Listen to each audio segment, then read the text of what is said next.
नमस्कार। India debate में आप सबका स्वागत है। मैं हूं आशुतोष पाठक। मित्रों, कल 4 दिसंबर को रूस के राष्ट्रपति व्लादिमीर पुतिन भारत आ रहे हैं। आपको, मुझे और देश के प्रधानमंत्री को, सबको इंतजार तो है ही है। दुनिया में एक नेता है, उनको सबसे ज्यादा इंतजार है और वो नेता है डोनाल्ड ट्रंप।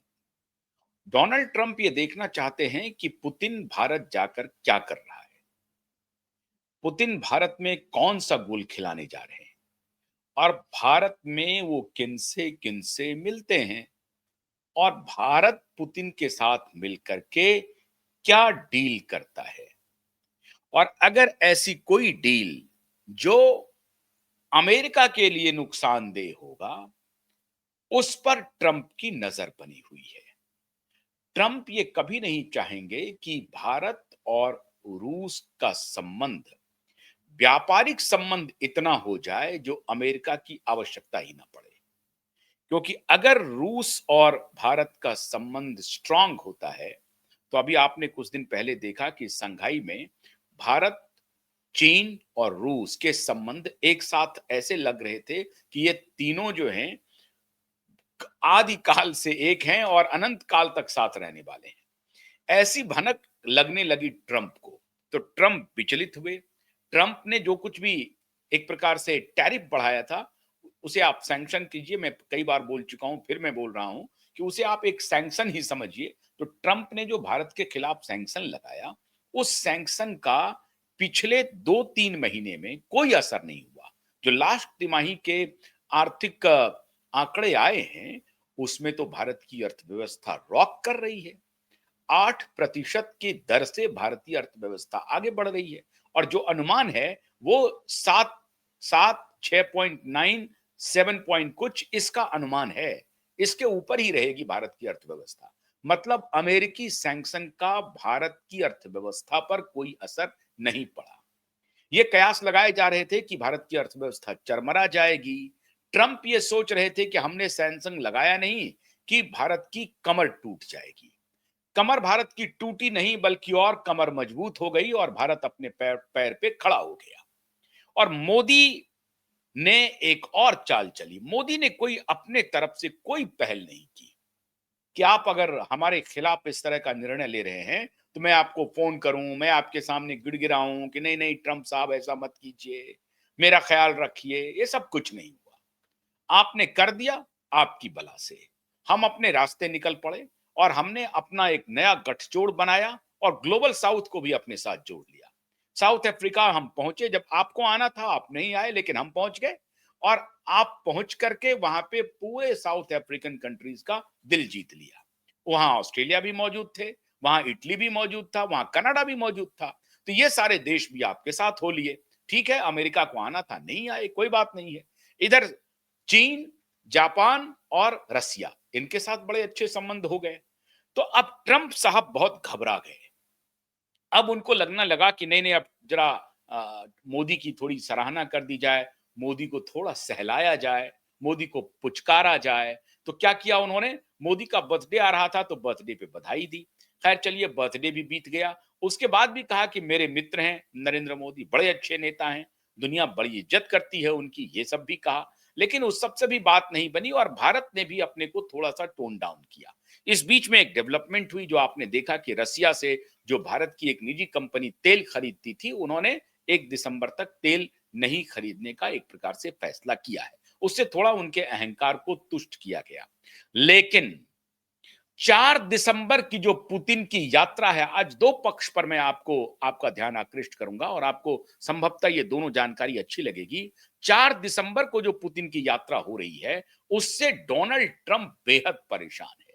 डोनाल्ड ट्रंप को लग रहा है कि अगर भारत ने रसिया के साथ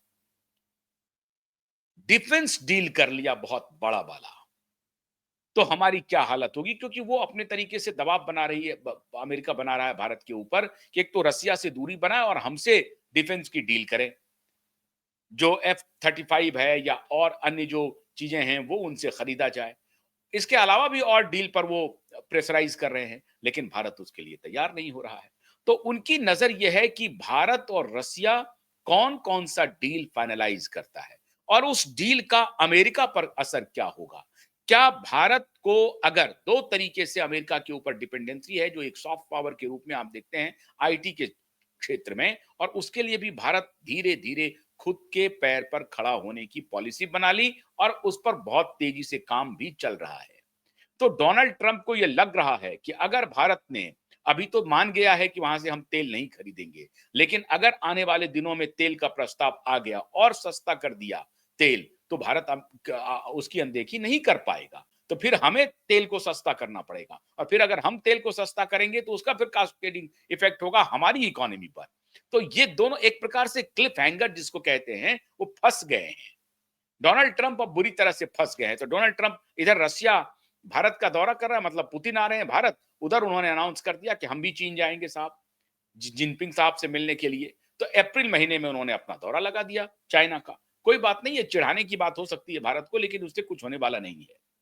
तो एक तरफ अगर पुतिन का डील भारत के साथ कुछ इस तरह की हो जाती है तो क्या क्या इफेक्ट होगा? कुछ खतरे भी हैं, और वो खतरा क्या है? ये जो हमारा स्टॉक एक्सचेंज है ना, ये हमारे लिए बड़े खतरे का विषय है। अगर पुतिन और भारत के किसी डील से, मोदी के डील से डोनाल्ड ट्रंप को गुस्सा आ गया और डोनाल्ड ट्रंप ने फिर कोई अनाप शनाप सा बयान दिया, फिर कोई ऐसा बयान दिया जिससे कि हमारा जो स्टॉक एक्सचेंज है उसमें थोड़ी हलचल हो गई। हालांकि अब स्टॉक एक्सचेंज को थोड़ा मैच्योर होना चाहिए और उनके पुतिन के स्टेटमेंट, डोनाल्ड ट्रंप के स्टेटमेंट को सीरियसली लेने की जरूरत नहीं है, क्योंकि डोनाल्ड ट्रंप ने जो कुछ भी किया उसका कोई असर भारत की अर्थव्यवस्था पर नहीं हुआ। इसलिए नहीं हुआ कि हमारे यहाँ जो फॉरेन इन्वेस्टमेंट है उसके बजाय जो हमारे देशी निवेशक हैं उन्होंने अपने निवेश को कम नहीं किया और बढ़ाया, उनका निवेश बढ़ रहा है। भारत के अपनी कंपनियों का निवेश भारत में जो बढ़ रहा है वो घटने का नाम नहीं ले रहा और बढ़ ही रहा है। एक तो उसने बचाया और दूसरा भारत की जो एग्रेरियन इकोनॉमी है वो सारी झंझावातों को एक प्रकार से झेलने के लिए तैयार बैठा है। तो वो उस तरह से उसका इफेक्ट हो नहीं पा रहा है। लेकिन फिर भी अगर लाखों मिलियन डॉलर स्टॉक एक्सचेंज से निकल जाए, बाहर हो जाए, नुकसान हो जाए, तो अंततः उसका रिपल इफेक्ट हो सकता है। और ये कैसे हो सकता है? अगर ट्रंप ने कोई बयान दे दिया, कह दिया कि हम और टैरिफ लगाएंगे, तो जो मार्केट का मूड है वो डाउनवर्ड होगा। बहुत सारे शेयर्स जो है औंधे मुंह गिरेंगे, और अगर शेयर्स औंधे मुंह गिरे तो कई बिलियन डॉलर का नुकसान, मिलियन डॉलर का नुकसान हो सकता है भारत के सिक्योरिटी बाजार में। और इसका फिर लॉन्ग टर्म, हो सकता है शॉर्ट टर्म में इंपैक्ट नहीं हो, लेकिन लॉन्ग टर्म में इसका इंपैक्ट देखने को मिले। तो भारत की अर्थव्यवस्था के लिए एक बहुत शुभ संकेत नहीं हो सकता है। ये तब होगा जब पुतिन और मोदी के बीच के डायलॉग को डोनाल्ड ट्रंप किस तरह से रिएक्ट करता है, डोनाल्ड ट्रंप उस पर कैसी प्रतिक्रिया देता है, ये देखने वाली बात होगी। डोनाल्ड ट्रंप ने अगर मान लीजिए कहा कि हम 200% का टैरिफ लगा देंगे, पागलपना में आकर के अगर उन्होंने ऐसा बयान दे दिया, तो क्या स्थिति होगी? तो फिर हमारा मार्केट कैसा रिएक्ट करेगा, ये देखने की बात होगी। अगर अगर रिएक्ट करेगा तो उसमें किस किस सेक्टर के शेयर के दाम गिरने की स्थिति है और बढ़ने की भी स्थिति है। अगर मान लीजिए कि हमारा डील डिफेंस डील होता है, तो हमारे हो सकता है कि एचएएल का या और दूसरी कंपनी का शेयर हो सकता है आगे बढ़े। लेकिन अगर मान लीजिए कि पेट्रोलियम पदार्थ के ऊपर हमारा कुछ नेगेटिव इंपैक्ट होता है, जो तो पेट्रोलियम कंपनियों के जो शेयर हैं वो हो सकता है डाउन चले जाए। और अगर इसका पेट्रोलियम पदार्थ के साथ अगर कोई डील ऐसी हुई जिससे पेट्रोलियम कंपनियों को मुनाफा या फायदा दिख रहा है, तो उनका शेयर अप हो सकता है। तो दोनों स्थिति हो सकती है। इस दोनों को ध्यान में रखने की बहुत जरूरत है। और पुतिन का दौरा बहुत भारत के लिए, कम से कम आर्थिक जो विशेषज्ञ हैं वो बहुत माइन्यूटली पुतिन के दौरे पर नजर बनाए हुए हैं कि पुतिन के दौरे से अमेरिका कैसे रिएक्ट करता है और खास तौर से डोनाल्ड ट्रंप क्या रिएक्शन देता है। डोनाल्ड ट्रंप अगर कहता है, अगर डोनाल्ड ट्रंप मेच्योर होगा तो डोनाल्ड ट्रंप कहेगा कि कोई बात नहीं है, पुतिन गए हैं, अच्छी बात है, हमारी शुभकामना है, दोनों हमारे दो मित्र देश हैं, ऐसा कह सकते हैं पॉलिटिकली। लेकिन डोनाल्ड ट्रंप की ऐसी आदत रही नहीं है, वो ऐसा कहेंगे भी नहीं। और अगर वो कहने का सोचते हैं तो डीप स्टेट कहने नहीं देगा। डीप स्टेट ये इवैल्यूएट करेगा कि डोनाल्ड ट्रंप के किस बयान से भारत का शेयर मार्केट कैसा रिएक्ट करेगा, तो वो उससे वैसा ही बयान दिलवाएगा जिससे भारत का शेयर मार्केट नेगेटिव इंपैक्ट करे, क्योंकि वो डीप स्टेट किसी भी सूरत में नहीं चाहेगा कि स्टेबिलिटी भी शेयर मार्केट में बनी रहे। वो नहीं चाहेगा। वो चाहेगा कि भारत का शेयर मार्केट नेगेटिवली रिएक्ट करे।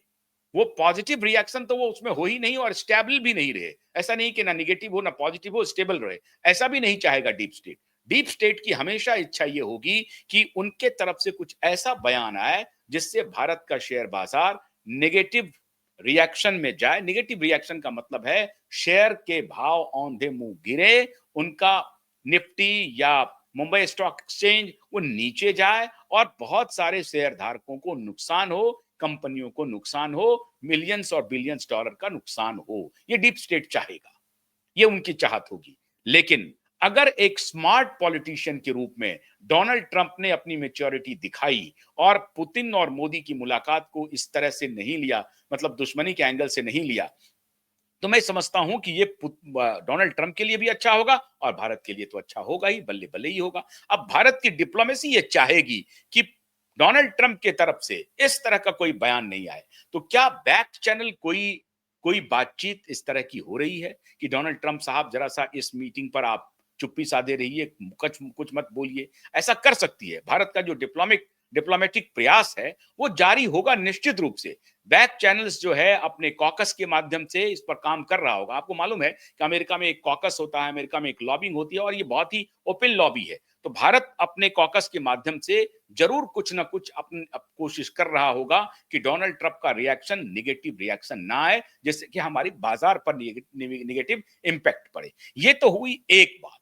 लेकिन अब एक दूसरा पहलू निकल करके सामने आ रहा है, बहुत महत्वपूर्ण है। ये हमारे पड़ोसी देश में एक डेवलपमेंट हो रहा है। पड़ोसी देश में डेवलपमेंट ये हो रहा है कि इमरान खान जो पाकिस्तान तहरीक इंसाफ पार्टी के सर्वे सर्वा हैं, इमरान खान को जेल में मुनीर ने डाल दिया है और इमरान खान के पीछे मुनीर पड़ा हुआ है और मुनीर के पीछे नवाज शरीफ और शहबाज शरीफ पड़ा हुआ है, शरीफ परिवार पड़ा हुआ है। शरीफ परिवार चाहता है कि पाकिस्तान में इमरान खान की बलि ले ली जाए और कंधा इस्तेमाल किया जा रहा है मौलाना मुनीर का। और मौलाना मुनीर को इसलिए शरीफ परिवार थोड़ी सी छूट दे रहा था कि तुम थोड़ा सा एडवांस हो जाओ, डोनाल्ड ट्रंप के करीब आ जाओ, कोई बात नहीं है, और तुम इमरान खान की बलि ले लो। क्योंकि शरीफ परिवार को मालूम है और जरदारी परिवार को भी कि इमरान जब जेल से बाहर आएगा तो हो सकता है कि इमरान के फेवर में सिंपैथी वेव आ जाए और ये जो दोनों मिस्टर 10% जरदारी, जो मिस्टर 10% के नाम से मशहूर है, जो जो सूद लेते हैं, कमीशन खोरी करते हैं, जब इनकी पत्नी थी प्रधानमंत्री तो इनका धंधा ही यही था, मिस्टर 10% के नाम से मशहूर थे। हर डील में 10% कमीशन खाते थे। आजकल वो पाकिस्तान के राष्ट्रपति हैं। तो ये जो मिस्टर 10% है और शहबाज शरीफ और नवाज शरीफ, ये दोनों व्यवसायी परिवार है। तो दोनों व्यवसायी परिवार के खिलाफ पाकिस्तान में माहौल खड़ा हो सकता है और इमरान एक क्रिकेटर रहे हैं, क्रिकेटर टर्न पॉलिटिशियन हैं, तो वो उस तरह से बिजनेस उनका नहीं है। छोटे-छोटे मुद्दों पर इमरान को फंसा दिया गया था। तो इमरान के समर्थन में वहां बहुत सारे लोग खड़े हुए हैं। अब कितना समर्थन है, वो मेजॉरिटी का समर्थन है या नहीं है, ये तो जब वो जेल से बाहर आएंगे तब बात होगी। लेकिन उनको जेल से बाहर आने दिया जाएगा, इसकी संभावना कम है।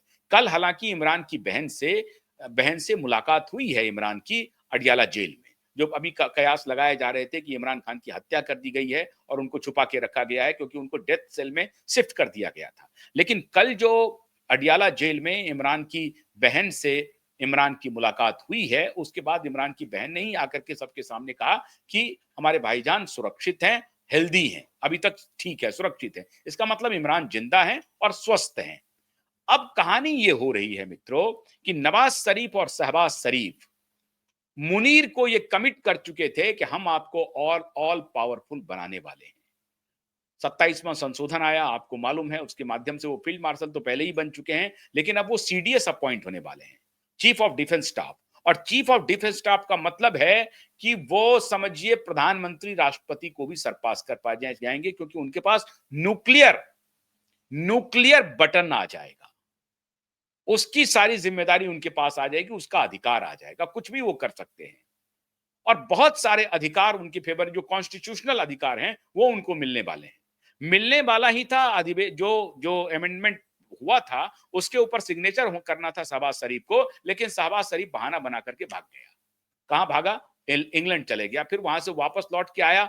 अब वो लाहौर में जाकर के छुपे बैठे हैं, साइन नहीं कर रहे हैं। वो जो विधेयक पास हुआ है उस पर जब तक शहबाज शरीफ साइन नहीं करेगा तब तक वो मौलाना मुनीर जो है वो वहां के सीडीएस नहीं हो सकते हैं और उनको कोई इस प्रकार का कॉन्स्टिट्यूशनल राइट नहीं मिल सकता है। हालांकि फील्ड मार्शल वो हमेशा के लिए रहेंगे, लेकिन फील्ड मार्शल रहने के बाद फील्ड मार्शल तो रहेंगे, लेकिन उनके पास कोई अधिकार नहीं होगा। अभी 2 साल का उनका टर्म है और ऐसे में अगर वो सीडीएस अपॉइंट हो जाते हैं तो वो कुछ भी कर सकते हैं और सबसे बड़ी गलती ये होगी कि वो नवाज और शहबाज शरीफ को ही ठिकाने लगाएंगे। लेकिन यहां एक पेच फंसा है, नवाज शरीफ की जो बेटी है मरियम नवाज, उनके साथ उनके रिश्ते दूसरे रिश्ते हैं, इसकी मैं चर्चा कई बार कर चुका हूं। तो मरियम नवाज अगर चाहे तो मौलाना मुनीर पर अंकुश रख सकती है, लेकिन ये अंकुश रख पाएंगी कि नहीं रख पाएंगी कहना मुश्किल है। मौलाना मुनीर के जो अपने परिवार वाले हैं उनको उन्होंने शिफ्ट कर दिया है या तो इंग्लैंड में या अमेरिका में, या अभी तक पता नहीं है कि उनके परिवार वाले कहां रह रहे हैं। अब बड़ा परिवार है तो कुछ परिवार के लोग पाकिस्तान में भी होंगे, लेकिन यह खबर आई थी कि ऑपरेशन सिंदूर के पहले मुनीर ने अपने परिवार को अमेरिका शिफ्ट कर दिया था या दुबई शिफ्ट कर दिया था। ये जानकारी में एग्जैक्ट जानकारी नहीं है, ये तो सीआईए को मालूम होगा या आईएसआई को मालूम होगा या MI6 को मालूम होगा, हो सकता है हमारे भारतीय खुफिया एजेंसी को भी, रॉ को भी मालूम हो, लेकिन उन्होंने परिवार को शिफ्ट किया था। अब स्थिति यह है कि अगर नवाज शरीफ ने साइन नहीं किया तो मौलाना मुनीर ऑल पावरफुल नहीं बन पाएगा। इधर एक सबसे बड़ा डेवलपमेंट हो गया है, सी जिनपिंग की नजर टेढ़ी हो गई है मौलाना मुनीर को लेकर के और उनको लग रहा है कि यही असली किंगपिन है जो डोनाल्ड ट्रंप की कदमों में जाकर के बिछ गया है।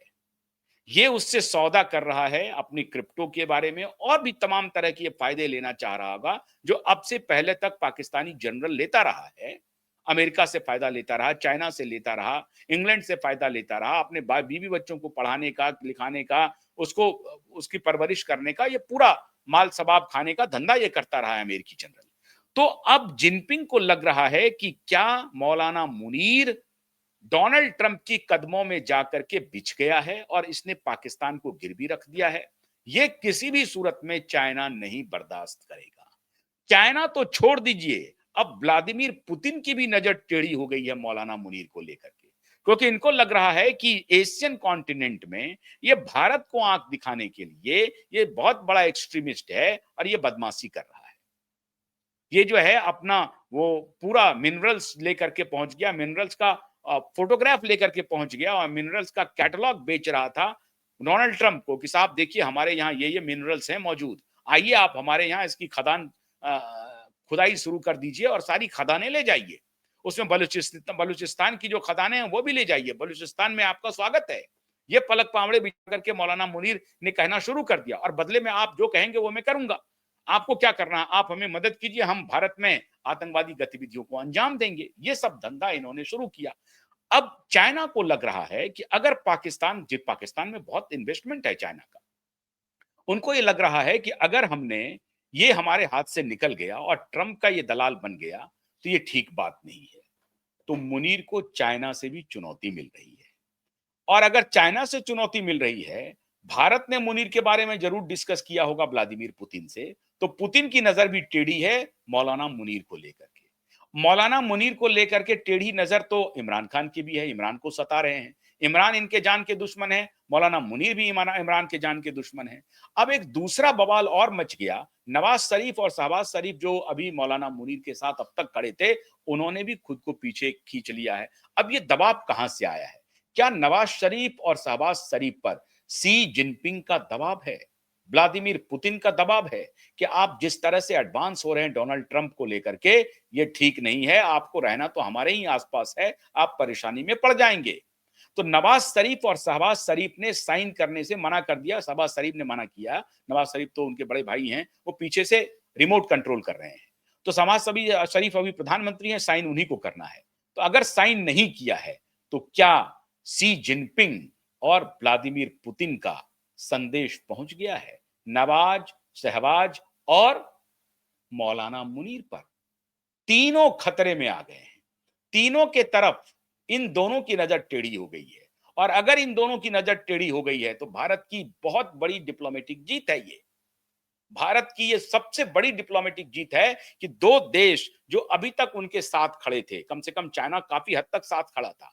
आज अगर भारत को सिक्योरिटी काउंसिल में जगह नहीं मिल रही है तो चाइनीज ही है जो वीटो लगा देते हैं, बाकी तो सब भारत के साथ खड़े हैं, लेकिन चाइनीज ही जो वीटो लगाते हैं। अब भारत ने जो टैक्टिकल शिफ्ट किया है चाइना की तरफ, और चाइना को लग रहा है कि भारत अगर हमारा दोस्त बन रहा है तो विश्वास तो उनको भी हम पर नहीं है और हमको तो उन पर है ही नहीं। लेकिन अगर ये परिस्थिति के वजह से हम दोनों करीब आ रहे हैं तो इस रिश्ते को और बड़ा किया जाए, और इस रिश्ते को और फाइन ट्यून करने में संभव है कि व्लादिमीर पुतिन भी रोल प्ले कर रहे हो, क्योंकि व्लादिमीर पुतिन को अमेरिका से दोस्ती उसको हो नहीं सकती। वो दोनों परंपरागत रूप से दो ध्रुव पर खड़े हैं। भले ही यूएसएसआर विखंडित हो गया, खत्म हो गया, बावजूद इसके व्लादिमीर पुतिन के नेतृत्व में रूस अपने पैर पर खड़ा है और उन्होंने डॉलर की हेजीमनी को एक प्रकार से तोड़ दिया। अब सारा सौदा वो रूबल में कर रहे हैं। अमेरिकी सारी कंपनियां बाहर हो चुकी हैं, लेकिन रूस को कोई फर्क नहीं पड़ता है। रूस में कोई भूखमरी नहीं है। रूस की 14-15 करोड़ की आबादी है और आर्थिक शक्ति इतनी मजबूत है कि उनको कुछ नहीं होना है। तो रूस ये मालूम है कि वो एक आर्थिक शक्ति भी है, इसलिए रूस के बारे में जब भी कोई आपको इस तरह की खबर मिले कि रूस तबाह हो रहा है, रूस तबाह हो रहा है, रूस इस जन्म में तबाह नहीं होगा, क्योंकि अपनी आबादी के हिसाब से उनके पास वो सब कुछ है जिससे वो वर्षों सालों आराम से अपनी जिंदगी चला सकता है। तो रूस हर तरह से मजबूत है, सैन्य मामलों में भी और आर्थिक मामलों में भी। और राजनीतिक रूप से तो व्लादिमीर पुतिन का वहां कोई विरोधी नहीं है। एक विरोधी था बेचारा, वो भी खत्म हो गया। अब उसमें कहानी अलग है कि व्लादिमीर पुतिन की उसमें क्या भूमिका थी नहीं थी, उस पर नहीं जाना है अभी। लेकिन ये बात मान के चलिए कि व्लादिमीर पुतिन के साथ चाहे बाय हुक एंड क्रोक जैसे भी हो, रूसी जनता खड़ी है। तभी तो आज 3 साल से युद्ध यूक्रेन के साथ वो कंटिन्यू किए हुए हैं। रूस में कोई बवाल नहीं हो रहा, रूस में कोई विद्रोह नहीं हो रहा है व्लादिमीर पुतिन के खिलाफ। विद्रोह नहीं हो रहा है या विद्रोह नहीं होने दिया जा रहा है, दोनों बात आप कह सकते हैं, लेकिन रूस में विद्रोह की कोई स्थिति उत्पन्न अभी तक नहीं हुई है। कम से कम मीडिया में नहीं आई है कि रूस में व्लादिमीर पुतिन के खिलाफ कोई विद्रोह हो गया, हिंसक विद्रोह हो गया या शांतिपूर्ण ही कोई विद्रोह कहीं पर हुआ मास्को की शहर सड़कों पर। ऐसा तो देखने को अभी तक मिला नहीं, या किसी सड़क पर ऐसा देखने को मिला नहीं है। ऐसी परिस्थिति में रूस और चीन अगर एक साथ मुनीर के खिलाफ नजर टेढ़ी करता है तो पाकिस्तान की सारी हैकड़ी हवा हो जाएगी, सारी हैकड़ी हवा हो जाएगी, और फिर ये बहुत बड़ा चेक एंड बैलेंस होगा। इसलिए मुझे ऐसा लगता है कि डोनाल्ड ट्रंप पुतिन की भारत यात्रा के दौरान शायद फूक फूक कर कदम रखेंगे, क्योंकि ये संदेश चले जाना मुनीर डोनाल्ड ट्रंप की कदमों में है, और उनको मालूम है कि मुनीर को टैकल किया जा सकता है। नवाज शरीफ शहबाज शरीफ तो फिर भी राजनीति और ये वो करते रहेंगे, लेकिन मुनीर को बड़ी आसानी से टैकल किया जा सकता है। तो उनकी नजर मुनीर पर है, शहबाज पर कम है। शहबाज भी हालांकि डरपोक है, कोई चरित्र नहीं है इनका भी, लेकिन उनकी नजर ज्यादा मुनीर पर है। मुनीर उनके लिए ज्यादा सहूलियत का है, और मुनीर ही डरा हुआ है क्योंकि शहबाज और नवाज ने अभी अपने कदम पीछे खींच लिए हैं।